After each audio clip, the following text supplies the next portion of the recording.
Future State Shazam issue 1, Tim Sheridan writing with Eduardo Pansica on the art. So that's Tim Sheridan also did the Teen Titans book last week, right? That's the same writer. Yep. I'm remembering. So this is kind of an interesting premise. And when I say interesting, all I really mean is different. Before you read into what I mean by that. Yeah. So Future State Shazam is in the future, and we don't really get to know this by till the ending, but it's about a Shazam where Billy and Shazam have actually split up, and they're separate entities.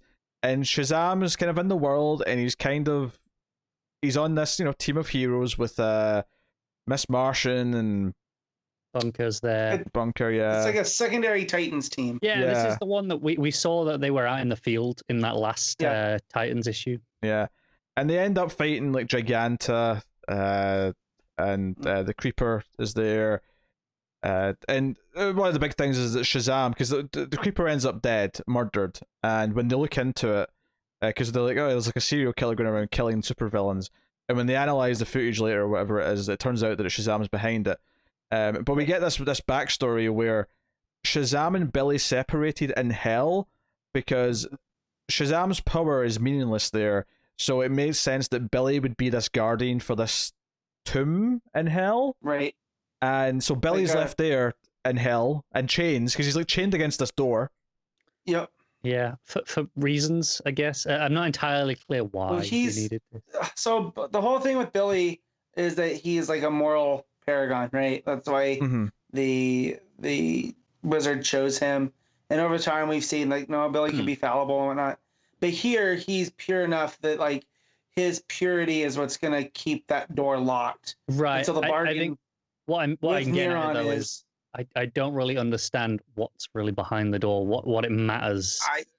I don't either, and I'm sure I don't understand the weight in, of the sacrifice. Is what I'm getting at. Yeah, I'm sure it's going to tie into whatever's happening in the Titans book that because Sheridan's writing that, and we know very possibly, yeah, that ties in with the Four Horsemen. So I'm sure that has something to do with all this. And I read this and I'm like, this is fine.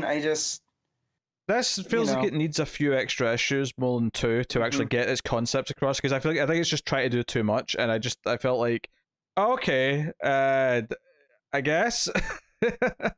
Yeah, I was not big on this issue. That's probably because this is going to be in 2 issues, but it probably should be like 5 or 6, just to actually introduce all the concepts that it's actually playing with. I mean, it's not a complete travesty. This is not the Flash Future State where. I was angry. It kind of feels though like this should have been, the Titans book, rather than being 2 issues, maybe should have been 4, and there should have been like a B plot in that book. Yeah, I could see that. Especially since we're assuming it's related. Well, I mean, we had Shazam in that book. That team was mentioned, and same writer. It feels intrinsically linked.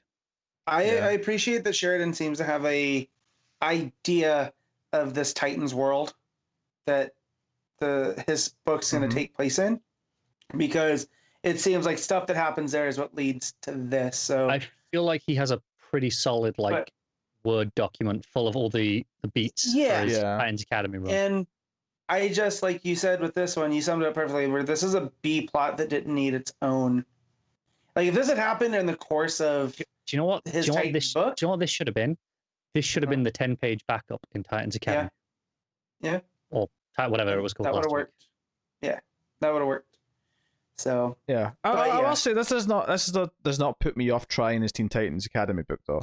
Oh, me neither. But like you said, if this was a backup, that would have been okay, cool.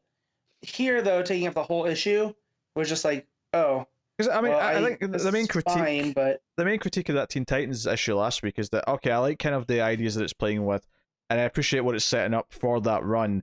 But it was overstuffed, and this feels kind of similar to me, where but without the better qualities that book also had. It just feels like the overstuffed parts. I really hope that they're only overstuffed because it's just trying to cram so much into 2 issues, and not just that he doesn't know how to pace his issues correctly. I hope that's the case. I'm hoping that when we get to read the actual Teen Titans Academy issue 1, that we're not going to be like, oh, I'm hoping that we get to that, it'll be paced like an issue 1, and I'll feel like I'm getting introduced to the concepts at a reasonable rate. Yeah.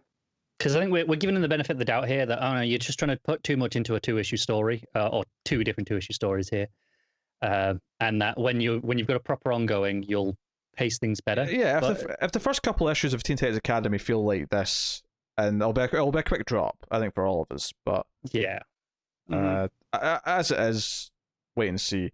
Do I care about reading issue 2 of the Shazam Future State book? Nope. Nah, not really. Nope, not on a loaded week like this one. I think I'm going to forget whatever happened in this by the time the second one comes out.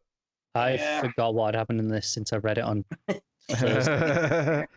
Yes, I mean, I have to admit, I was kind of having to look at some pages as I was introduced to it, just to like, jog my memory. Like, what on this book? Oh yeah, the murdered creeper. That's right.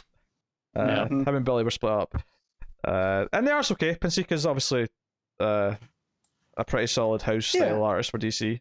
Not knockout by any means, but not displeasing either. So, Shazam on the last page does look a little bit weird proportionally. I think it's the angle he's at, isn't it? Yeah. But hey, not too bad. Matt, what are you giving Future State Shazam? I'm gonna give this a 6. Connor? It gets a 4 from me. I'll go with a straight 5. There you go, split it. Yes. I thought Connor was going to say something else. I was just 4 is below average. It's not terrible, and I think this is below average.